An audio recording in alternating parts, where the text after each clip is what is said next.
সারাক্ষণ রুমে বসে বসে কি ছাইপাস পড়িস? এর থেকে পাঠ্য বই পড়লেও তো বেয়াদবি ভুলে জ্ঞান অর্জন করতে পারিস। পরীক্ষায় টেনে টুনে অনেক পাস করেছিস, এবার পারলে ভালো রেজাল্ট করার চিন্তা ভাবনা কর। এই বলে তুষার বিছানায় একটু আরাম করে বসলো। তুষার রুমে উঁকি দিতেই দেখছিল হুমায়ুন আহমেদের মেঘ বলেছে যাবো যাবো বইটির দিকে এক দৃষ্টিতে পূর্ণ মনোযোগ দিয়ে পড়ছে তুষি। বইটা থেকে মুখ না তুলেই জবাব দেয়, এইসব বইয়ের মানে তুমি কিভাবে বুঝবে তুষার ভাই? পারো তো শুধু পায়ে পা দিয়ে ঝগড়া করতে। তুমি কখনো কাউকে চিঠি দিয়েছো? এই দেখো, এই বইটায় হাসান 2 লাইনের চিঠি এমনভাবে মনের মাধুরী মিশিয়ে লিখে, যা পড়ে তিতলি লজ্জায় মরি মরি হয়ে যায়। হায় কপাল, জীবনে একটা হাসানের যে বড্ড অভাব। খেয়ে তো কাজ নেই, আজাইরা সময় নষ্ট করে চিঠি লিখতে যাব? আমার সময়ের দাম আছে, বুঝেছিস? আমি কোথায় পড়ি জানিস? ঢাবিতে, যেটা তুষির স্বপ্ন হয়েও থেকে যাবে আজীবন। তুষি বইটা বিছানার পাশে রেখে দিয়ে তুষারের মুখের দিকে একবার তাকিয়ে জবাব দেয়, এই ঢং, ঢাবিতেই পড় আর কিছুতেই পড়। যদি একটা চিঠি না লিখতে পারো তাহলে এত পড়ে করলেটা কি? এ পড়ে দাম নেই, বুঝলে? এমন চিঠি লিখতে হবে, সেটা 1 লাইন হোক বা 10 লাইন, যে পড়বে সে যেন লজ্জায় নুয়ে পড়ে, মন কেমন কেমন করে, আর মুখে ফুটে উঠবে তৃপ্তির হাসি। তবেই তো সেটা হবে চিঠি। শুনেছিলাম হাসান বেকারত্বের জন্য তিতলিকে পায় না। ভার্সিটির এক লেকচারারের সাথে হুট করে বিয়ে হয়ে যায়, আর তুই ভালোবাসার দেয়া চিঠির কথা বললি। প্রথমে হয়তো তিতলি বিয়েটা মেনে নেয় না, তবে শেষে তো তিতলি নিজেও বিয়েটা মেনে নেয়, দুজনে এক হয়ে যায়। এবার বল, আমি কি হাসানের মতো ভুল করব? মোটেও না। এই ছোট্ট জীবনে আমি নাদান এক বাচ্চা, এত বড় রিস্ক নিতে চাই না। তার মধ্যে শ্বশুরটা যে কঠোর, ওরে আল্লাহ! আমার ভবিষ্যতে আমি নিজ চোখে হাসানকেই দেখতে পাচ্ছি। আমার সামনে দিয়েই কেউ ছো মেরে প্রিয়তমাকে নিয়ে ভাগছে। এই আমি সময় নষ্ট করে তার জন্য চিঠি লিখবো, আর সে আমাকে বেকার বলে অন্যের গলায় পড়বে মালা? এটা তো হতে দিব না। তাই বেকারত্ব ঘুচিয়ে বিয়ের পিড়িতে বসার প্ল্যান আমি এখন থেকেই করছি, যাতে তিতলিকে পেতে পারি। এরপর না হয় সারা জীবন চিঠি লিখে শোনাবো। নিরামিষ কোথাকার, যাও তো এখান থেকে। তুষার আবার বলা শুরু করলো, শোন, বইয়ে হাসান যেমন কখনো নিজের জন্য ভাবেনি, মারা যাওয়ার আগে পর্যন্ত অন্যের জন্যই ভেবে গেছে, এমন মানুষদের বেঁচে থাকার অধিকার নেই। এদের মরে যাওয়াই উচিত। ভালো হয়েছে হুমায়ুন আহমেদ হাসানের মৃত্যু দিয়েছে, বেশ হয়েছে। মরে যাস শালা। এই, তুমি এত সব জানলে কিভাবে? তুমিও বই পড়ো? ম্যাজিক। পর মুহূর্তে একটু থেমে আবার বলে, আচ্ছা শোন, ভালোভাবে পড়াশোনা করবি। ফাঁকি অনেক হয়েছে, এবার পড়তে হবে। ভালো রেজাল্ট করলেই আমার মতো জামাই পাবি, নয়তো রিক্সাওয়ালা কপালে জুটবে, বুঝলি বেয়াদব? একসময় ঠিকই বুঝতে পারবি। উপন্যাস পড়বি, তবে অবসরে। জ্ঞান আমি দিতে আসিনি, আর দিতে চাইও না। একটু পর বের হব, আর কালকে বড়জোর ঢাকা চলে যাব। ভালো থাকিস। টেস্ট পরীক্ষাটা ভালো হওয়া চাই। তুষির যে কষ্ট হচ্ছে না এমনটা নয়, খুব কষ্ট হচ্ছে, খুব।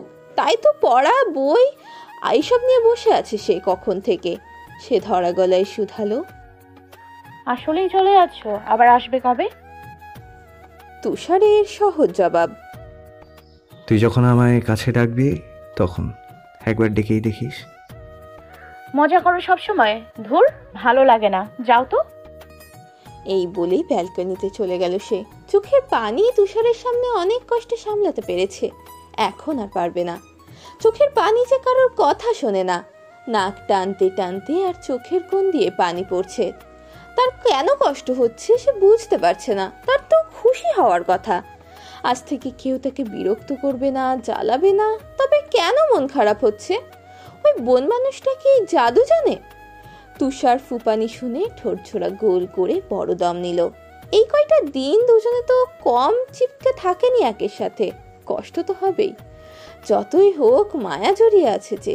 তুষার ভাবলো কাঁদুক, যত ইচ্ছে হয় তত কাঁদুক, তবে বারবার কেঁদে কেটে আমাকেই মনে করুক। রুম ত্যাগ করে তুষার মাকে তাড়া দিল। এখান থেকে সে আর বেশিক্ষণ থাকতে পারবে না। অদৃশ্য এক দেয়াল আষ্টে পৃষ্ঠে জড়িয়ে ধরবে, যেতে দেবে না। নূরজাহান রেডি হয়ে ড্রয়িং রুমে আসলেন। সবাই সেখানে আছে। সব ব্যাগ হাতে নিয়ে তুষার দাঁড়িয়ে আছে। সবার কাছ থেকে বিদায় নেওয়ার সময় আজাদ হোসেন বললেন, আমেনা, তুষি আম্মু কোথায়? তাকে যে দেখছি না, আমাকে কি বিদায় দেবে না? আমেনা বেগম তড়িঘড়ি করে চারপাশে খুঁজেও তুষিকে পেল না। অবশেষে তিনি ডাকতে ডাকতে দেখলো ব্যালকনিতে দাঁড়িয়ে আছে মনমরা হয়ে। কি রে, ভাই চলে যাচ্ছে, আমরা সবাই ওখানে, তুই একা একা এখানে আছিস কেন? আক্কেল জ্ঞান কবে হবে শুনি? ভাগ্নিকে সে চোখে হারায়, আর তুই এভাবে ঘরকুনো হয়ে বসে আছিস? একদমে সব বলা শেষ করলেন তিনি। তুষি বিরক্ত হয়ে জবাব দিল, কি সমস্যা মা? আমি তো এক্ষুনি যাচ্ছিলাম। আর এভাবে তোমার ভাঙ্গা ক্যাসেট না চালালে হয় না। সব সময় ঘ্যান ঘ্যান ভালো লাগে না। এই বলেই গট গট করে হাঁটা দিল ড্রয়িং রুমের উদ্দেশ্যে।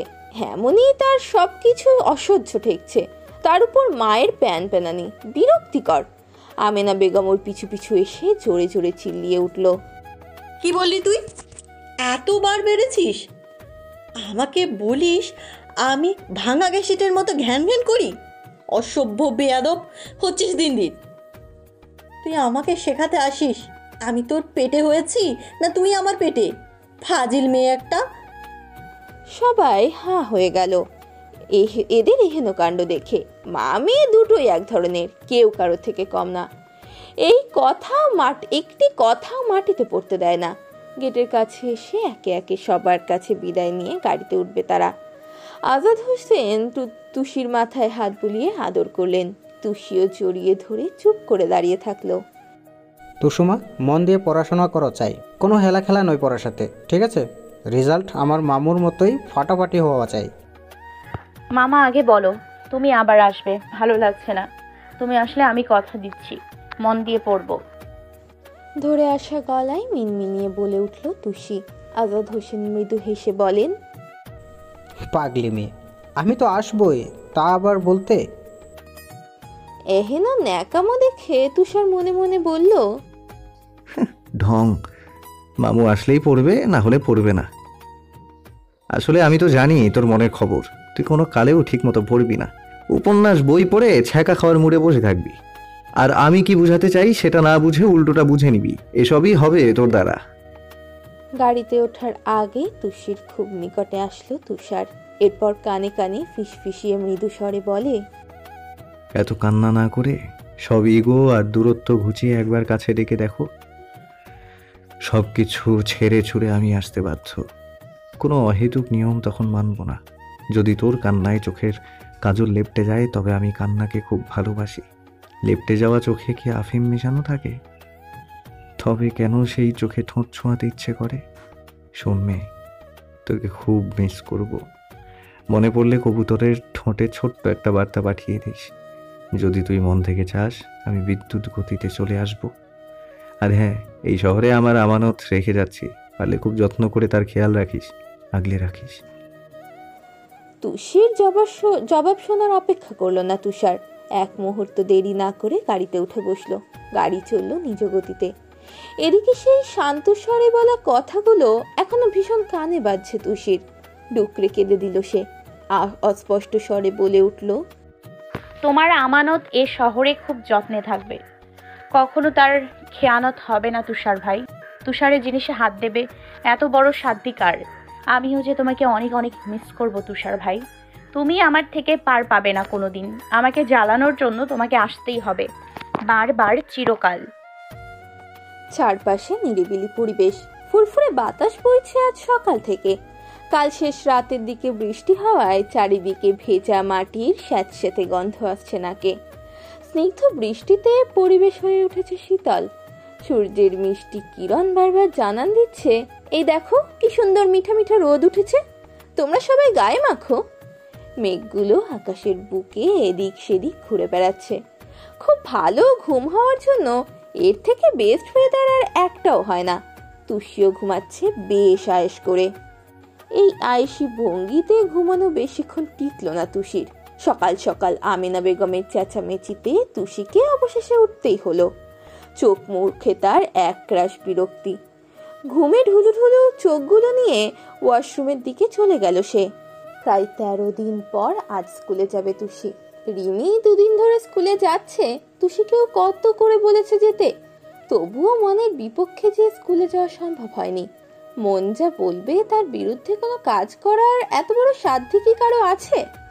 তুষারের চলে যাওয়ার আজ 3 দিন হয়েছে। এই 3 দিন সারাক্ষণ এক রাশ মন খারাপ নিয়ে তুষি রুমের ভেতরেই থেকেছে। যতই ভেবেছে ওই বন মানুষটাকে নিয়ে সে মনে করবে না, ততবারই বেশি বেশি মনে পড়েছে। পড়তে বসার সময় কতবার যে খেই হারিয়ে বসেছে তার কোনো হিসেব নেই। আজ তো জঙ্গলি ভূত, এ কি জাদু করলো তাকে? দূরে গেলে ইচ্ছে হয় পাশে থাকুক সারাক্ষণ, আর কাছে থাকলে এক বিন্দুও সহ্য হয় না। মেজাজ চটে যায় এক সপ্তম আকাশে উপরে। সব সময় তুষারময় ভাবনায় স্কুলেও যেতে পারেনি সে। জুই কাল রাতে ইচ্ছে মতো ছেড়েছে, এটাতে অবশ্য একটু কাজ হয়েছে। তাই রাতে জুইকে খুব ভালোভাবে আশ্বাস দিয়েছে আজ সে স্কুলে যাবে। রাতে যখন ঘুম আসতো না, আগের ঘটনা মনে করে একা একাই হেসে কুটি কুটি হতো তুষি। তুষারের বলা কথাগুলো যে যেমন ভঙ্গি করে বলতো ঠিক সেইভাবে তুষি ভেবেই তুষি নিজে নিজেই নকল করে আওড়াতো। আবার কখনো বা তুষারের পারফিউম আর টি শার্ট পরে আয়নার সামনে এক দৃষ্টিতে তাকিয়ে থাকতো আর মিনমিনে স্বরে বলতো, এই দেখো তুষার ভাই, তোমার মতো জঙ্গলি ভূতের থেকে আমার গায়ে টি শার্টটি খুব ভালো মানিয়েছে। তোমার ইউজ করা টি শার্টে যে তুমি মিশে একাকার, তবে কেন আমি নতুনটা নিতে যাব? এবার বুঝলে কোন স্বাদে আমি এগুলো ফুলে নেই? এটা হচ্ছে আমার। এই টি শার্ট যখন পরি মনে হয় আমাকে তুমি 2 হাতে আষ্টে পিষ্টে জড়িয়ে ধরে আছো। ইস, তুমি এত নির্লজ্জ কেন তুষার ভাই? আর পারফিউমটা গায়ে মাখলে মনে হয় তোমার গায়ের মিষ্টি সুবাস আমার গায়ে মেখে থাকে। এভাবে উল্টোপাল্টা ভাবতে ভাবতে নিজেই লজ্জায় রাঙা হতো। আবার হুট করে মাঝরাতে ঘুম ভেঙে যাওয়ার পর তুষির যখন মনে হয় যে অনেক আকুপাকু করে তুষারের কণ্ঠস্বর শুনতে, কল করবে কি করবে না, কোনো সময় করতে পারে না সে। মনে কি যেন একটা ভয় চেকে ধরে। তুষার ভাই রেগে মেগে বোম হয়ে যদি এক রাম ধমক দেয় তখন, অথবা যদি বলে, এই দুশুর বাচ্চা, আমার সময়ের দাম জানিস না? আমি কি তোর মতো অকাজে সময় নষ্ট করি? এই অসময়ে কেন তুই কল করলি? ভাই আমি ভীষণ ব্যস্ত, বাপের টাকা তোর মতো নষ্ট করি না, নিজে ইনকাম করি বুঝলি, রাজাকারের বংশধর। তোদের মতো আমার তো আর হারাম টাকায় চলতে ইচ্ছে করে না, সব আমার কষ্টের টাকা, খুব দামি। কল করেছিস কেন সেটা বলে এক্ষুনি রাখ ফোন। মনে মনে হেসে উঠল তুষি। এসব অহেতুক চিন্তা ভাবনা অটোমেটিক চলে আসার কারণে তুষির আর সাহস হয় না কল দেয়ার। মনে পড়ে যায় এই কয়েকদিনের সকল ঘটনা। এতক্ষণ আয়নার সামনে বসে এইসব ভেবেই রেডি হয়ে ড্রয়িং রুমের সোফায় বসেছে সে। আমিনা বেগম তাড়া দিয়ে বলে, মা, এই মা, টিফিন কি তুমি আজ দেবে নাকি রেখেই চলে যাব? আমার দেরি হয়ে যাচ্ছে মা। রান্নাঘর থেকে হন্তদন্ত হয়ে বের হলেন আমিনা বেগম। এরপর উত্তর দেন, সকাল থেকে কি আমি বসে আছি? কাজ করছি, দেখতে পাচ্ছিস না? সেই কখন থেকে ডেকে চলেছি তোকে, তার খবর কি আছে? বেয়াদব, দেরিতে উঠবি আর আমাকে হুকুম করবি? সবাই মিলে তো আমাকে বুয়া পেয়েছিস, কাজের বুয়া। এই নে, খেয়ে আমাকে উদ্ধার কর। কথাটি বলেই আবার রান্নাঘরের উদ্দেশ্যে রওনা দিলেন তিনি। প্লেটে খাবার দেখে চোখ মুখ কুঁচকে গেল তুষির। সকালে একদম খেতে ইচ্ছে করে না তার, আর প্রতিদিন তার মা জোর করে অল্প হলেও খাইয়ে ছাড়বে। তুষি জোর গলায় বলে, মা, কয়দিন বলে বোঝাবো তোমায়, সকালে খেতে ভালো লাগে না, তাও কেন বারবার এই কাজ করো তুমি? টিফিন দিলে দাও, না হলে গেলাম আমি। এই রিমির বাচ্চা, কি এত ডলাডলি করছিস মুখে? কখন হবে তোর? আমি কিন্তু চলে যাব, কুত্তা। কথা বলা শেষ হতেই মাথায় খুব শক্ত চোট পেল। সামনে তাকিয়ে দেখলো আমেনা বেগম রানী গজগজ করছেন, আর তার বোঝা বাকি রইল না চামচ দিয়ে মাথায় কে চাটি মারতে পারে। তুই গালাগালি দিলি কেন? হ্যাঁ বল এখন। রিমি কখন উঠে আর তুই কখন ঘুম থেকে উঠিস সে খেয়াল তোর আছে? নবাবজাদি হয়েছিস? সকাল থেকে মেয়েটা পড়তে বসে মাত্র রেডি হতে গেল, খেয়ে নে। আর তুই কি কি করলি শুনি? এতটা সকাল হয়েছে, আবার আমার সামনে জোর গলায় গালিও দিচ্ছিস? বেয়াদব, সবকটা দেখে দেখে ফাজিল মেয়ে হয়েছে আমার পেট থেকে। এই বলে তুষির মুখে খাবার পুরে দিলেন আমেনা বেগম। তুষি খাবার মুখে থাকায় কিছু বলতে পারছে না। ভাঙা রেকর্ডার শুরু করে দিয়েছেন। স্কুলে না যাওয়া পর্যন্ত বন্ধ হবে না তা বেশ জানে তুষি। তাই সে আপাতত মন দিয়ে খাচ্ছে আর মায়ের ঘ্যান ঘ্যান গিলছে। রিমি ওর আম্মুর সাথে বের হয়ে আসলো, বলল, এবার চল, আমার হয়েছে। সবার আদরে আদরে আজ তো বাদর বানিয়ে ফেলেছো। একটু শাসনও করতে পারি না। তার আগেই তোমরা হাজির। বাবা, চাচা, চাচির আজকারায় আহ্লাদি হয়েছেন তিনি। আমেনা বেগম কথাটি বেশ হতাশ হয়ে বলে টিফিন বক্সটা জুড়ে টেবিলে রাখলো। এরপর নিজের কাজে চলে গেলেন তিনি। রিমি তুষিও স্কুলের উদ্দেশ্যে বের হলো। পুলিশ লাইন স্কুলে পড়ে বিধায় প্রচুর নিয়মকানুন মেনে চলতে হয় তাদের। ছুটি গড়িয়ে আরো 4 দিন পার হয়েছে, তাই আজ তাকে জরিমানা দিতে হবে, নয়তো ক্লাসে প্রবেশ করতে পারবে না। রিকশায় উঠে তুষি বলল, গণিত স্যার কি আজ আমায় দাঁড় করিয়ে রাখবে রে রিমি? তুই কি আজকের সব পড়া পারিস? আর এত সব পড়িস কেমনে ভাই? বোরিং লাগে না? না, বরং মনে হয় হয়তো অনেক পড়া বাকি, তাই পড়তেই থাকি, ভালো লাগে। ঢং, এত পড়ে হবেটা কি শুনি? একটা ছাকা নাকা জামাই হবে। কথাটি বলেই খিলখিলিয়ে হেসে উঠল রিমি। তুষিও বা কম কিসে, মুখ ভেঙচি কেটে জবাব দেয়, ঝাঁকানাকা জামাই পাওয়ার জন্য আবার পড়াশোনা, ভালো রেজাল্ট করতে হয় ভাই। দেখিস আমি এসব না করেও একদিন তোর সামনে জামাই নিয়ে ঘুরে তোকে এর সঠিক জবাব দিয়ে ছাড়বো। আমার মতো মোটামুটি ধরনের স্টুডেন্টও এক সুদর্শন বর পায়। কচু পাই, কচু পাই। রিমির বাচ্চা, তুই একটা মস্ত বড় খবিস। আর তুই রাবিস। হু হু করে হেসে তুষির গায়ে ঢলে পড়ল রিমি। এমন কিলঘুষি খুনছুটি করে স্কুলে প্রবেশ করলো ওরা। রিমি সবসময় ফার্স্ট বেঞ্চেই বসে তার ফ্রেন্ডসদের সাথে। তুষিকেও কতবার করে বলে সামনে বসতে, কিন্তু এতে কোনো লাভ হয় না। তার এক কথা, লাস্ট বেঞ্চে বসবো, উড়াধুরা চিল করব, জীবন তো একটাই। এদিকে তুষি ক্লাসে গিয়ে দেখলো মুখ গোমড়া করে লাস্ট বেঞ্চে বসে আছে জুই। জোরে জাপটে ধরল তুষি। জুই এক ঝটকায় নিজেকে ছাড়িয়ে বলে, আমাকে ধরেছিস কেন? আমি কে তোর? তুই জানিস যে আমার একা একা ক্লাস করতে ভালো লাগে না। কতদিন অযথা বাসায় বসে থাকা যায়? আমাকে তোর জন্য হাজারটা মিথ্যে কথা বলতে হয়। কেন স্কুলে যাব না? কি হয়েছে? যত সব ঢং করিস আমার সাথে। তুই কোন রাজ্যের রাজকুমারী যে তোকে হাতে পায়ে ধরে বলে কয়ে আনতে হয়? দূরে সর আমার থেকে, একদম কথা বলবো না তোর সাথে। আজ আমি ভীষণ রেগে আছি। জান বাবু, আমার সোনা মোনা, খুব বেশি কষ্ট হয়েছে বুঝি। এই দেখ কানে ধরছে আর বলছি আমার ভুল হয়েছে, ক্ষমা করি দে। আর জীবনেও স্কুল মিস দিব না। তোকে কত করে বলেছি আপুর বিয়েতে আয়, এসেছিস? এহেন কাণ্ডে জুই মুখ টিপে হাসলেও রাগ ভাঙেনি এমন ভাব নিয়ে অন্যদিকে তাকিয়ে বসে রইল। এদিকে তুষি বড় একটা শ্বাস নিল। আজ বান্দরটাকে খুব করে অভিমান ভাঙাতে হবে। গত 7 বছর ধরে তুষি সব থেকে বেশি দোষ করে আর জুই রাগ ভাঙায়। খুব কাঠখোট্টা পোহাতে হয় জুয়ের রাগ গলাতে। অতঃপর বলে, একবার কথা তো বল, এমন করিস কেন? তুই ছাড়া আমি কি অন্য কারোর সাথে মিশি? তবে তুই আজ কথা না বললে সত্যি আমি সামনে চলে যাব রিমির কাছে, এই বলে দিলাম। ঠিক আছে, চলে গেলাম। এই বলে ব্যাগ হাতে নিতেই জুই রাগে ফুঁসতে ফুঁসতে বলল, কুত্তা, নতুন বান্ধবী বানাতে খুব শখ তাই না? আমিও দেখি, আমাকে রেখে তুই কিভাবে পারিস। যা না যা। লাভ ইউ দোস্ত, আমি জানতাম তুই রেগে থাকতেই পারবি না। সোনা বেস্টু আমার, শোন কি হয়েছে, অনেক কথা বলার আছে, আগে বলতে দে, নয়তো আমার এই ছোট্ট পেটটা ফেটে বোম হয়ে যাবে। কথা শেষ করেই জুই তুষিকে জড়িয়ে ধরলো। জুই বলে ওঠে, আমারও অনেক কথা আছে জানিস। কালকে ওই নদীর রাস্তায় আমাকে বিরক্ত করেছে। একটা মানুষ এভাবে ছেঁচড়া কিভাবে হয় বলতে পারিস? কত মাস ধরে পিছু পিছু ঘুরছে।